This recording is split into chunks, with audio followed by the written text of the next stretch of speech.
Hello friends, today we will study about the pumping lemma for the regular languages. So first of all we must learn that why we use a pumping lemma. Pumping lemma is used to prove that a language is not regular. Fine, means if we need to prove, we are given with a language and we need to prove that using pumping lemma the language is not regular. In that concept we use pumping lemma. Pumping lemma cannot be used to prove that a language is regular. Okay, so in either of the case we will only use pumping lemma to prove that a language is not regular. Okay, let's first talk about the statement. The statement of pumping lemma says that if capital A is a regular language, then capital A has a pumping length P such that any string S where the length of S, these strings, these strands, this describe the length of the string that should be greater than equal to P, may be divided into three parts, that is X, Y and Z, such that the following conditions must be true.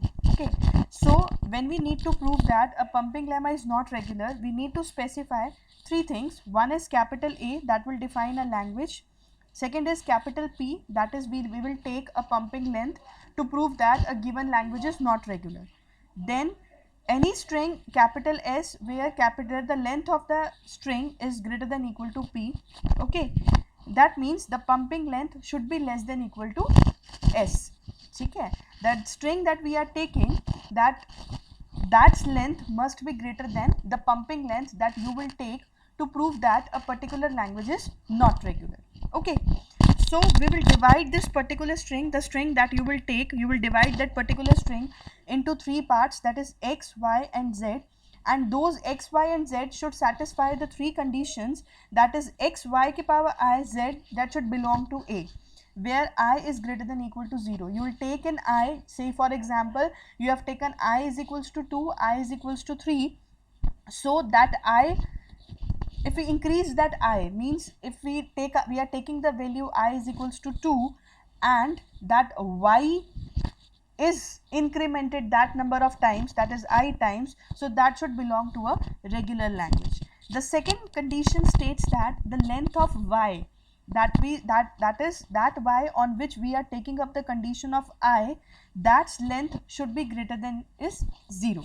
The third condition states that the length of X and Y should be less than equal to P. So these are the three conditions which must be used to prove that a language is not regular using a pumping lemma. Okay, so to prove this, what we will do, let's move further.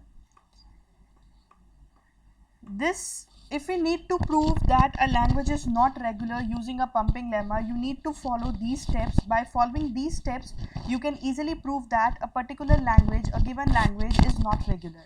Okay, so when solving a question related to this, you need to just follow these steps, like step 1, step 2 and step 3, and at the end you will get your results. Okay, so let's first talk about what are the steps involved. Step number 1 says you need to assume that capital A is regular, means the question which is being given in the exam, you need to first say that yes, this language is regular. This is step number 1.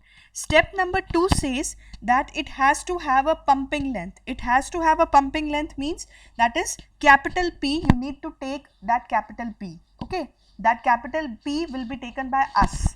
Okay, we can assume its value, say we have taken a pumping length 7, so then the pumping length will be 7. This is capital P is equals to 7. Step number 3 states that all the strings longer than P can be pumped, means all the condition that we have said previously, that the length of S should be greater than equal to P, we are satisfying this condition.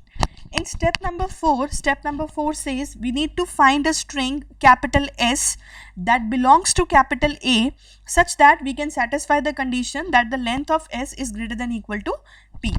Step number 5 says the string that we have taken, we will divide that string into X, Y and Z. Okay, this division will be done by yourself. You have to take the decision that which portion of the string is X and which portion of the string is Y and which portion of string is Z. Okay, Next step says that you need to show that x y power I z does not belong to A for a particular I. Means this I will be taken by you. So let's say if you have taken a value of I is equals to 4, then we need to say that the string x y power I z does not belong to A. Okay, then in the next step you will consider all the ways. Here we are talking about all the cases which are involved to divide that particular s into x, y and z, and then again taking the value I, so that you can say that if we are increasing the value of I, then that does not belongs to the given language. The next step says that you need to show that none of these can satisfy all the three pumping conditions at the same time. Those pumping conditions that we have defined, they are not at all satisfied at the same time. So at the end we can say that S cannot be pumped. That means it is a contradiction. Initially we said that if A is regular, that means that capital S, the string that we have taken, must be pumped, but it is a contradiction. So when it is a contradiction, that means we can say that using pumping lemma, we can say that the language is not regular. Thank you for watching.